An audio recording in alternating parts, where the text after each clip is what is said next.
Roman, what did you notice on those red zone opportunities that kind of came up short? Just some execution errors on everybody. We want to be better as an offense, and first game is always a little tricky, but we'll get back to the drawing board, watch the film, and get it cleaned up. Why do you think the first game was so tricky today?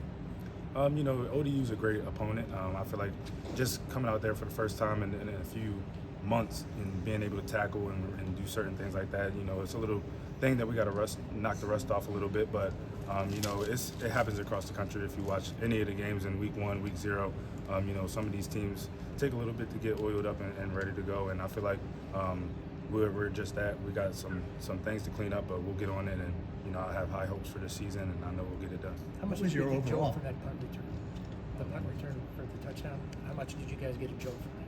Oh, it was definitely a perfect timing. It was everything that we needed in that moment. I feel like it was a great way for us to steal momentum, and we got to win, and that's the main thing for us. What was your overall IU first game experience like? The whole day, fans, the reaction. It was awesome. Just being a part of this culture, this team, this environment, it definitely was a breath of fresh air for me. I was telling somebody earlier, I felt so grateful. I was shedding tears earlier this morning, just taking it all in because not everybody gets second chances, and I feel like I got one. So, I'm just so grateful, and I'm still kind of in awe. I'll get on the film and watch the game, and I'll be even more excited. Probably mad at myself for a few things, but just excited, man. I'm so excited. Roman, obviously laid tough first round with the fumble, but really bounced back and played well. What was your message to him, and just how, I guess, pleased were you guys, proud of him, the way he bounced back and played? Oh yeah, I feel like football is the ultimate team sport. It kind of models life in a way.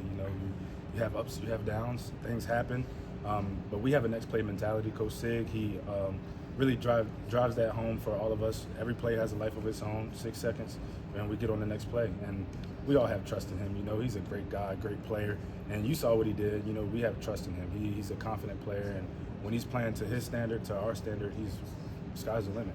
And I'm just excited that he was able to bounce back, and we're going to need him at some point in the season. So, for him to show that resilience and that grit to get back out there, it's awesome.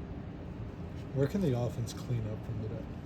In a lot of areas. I feel like when we get on the film, we'll know exactly what we got to do. But Coach Shanahan, all the position coaches, they do a great job putting us in position to be successful, and I feel like they'll do just that. So trusting them, getting on the film and watching some of the things, some technique errors that we got to clean up, and I feel like we'll be rolling. Roman, in your eyes, what do you think the difference was running the ball outside the red zone and then once you guys got into the red zone? What was the biggest difference, do you think? I still got to watch and see how everything boiled down. I feel like a lot of the things I put on myself just because, the O-line, they did a great job all day, helping us run the ball. I think we had over 200 some rushing yards, and, as a running back, that's all you can wish for. So I'm going to put it on myself. I feel like there's a lot of things that I could have done better in the goal line to score and close those drives off. Thank you. All right. Thanks, Roman. Thanks, Roman.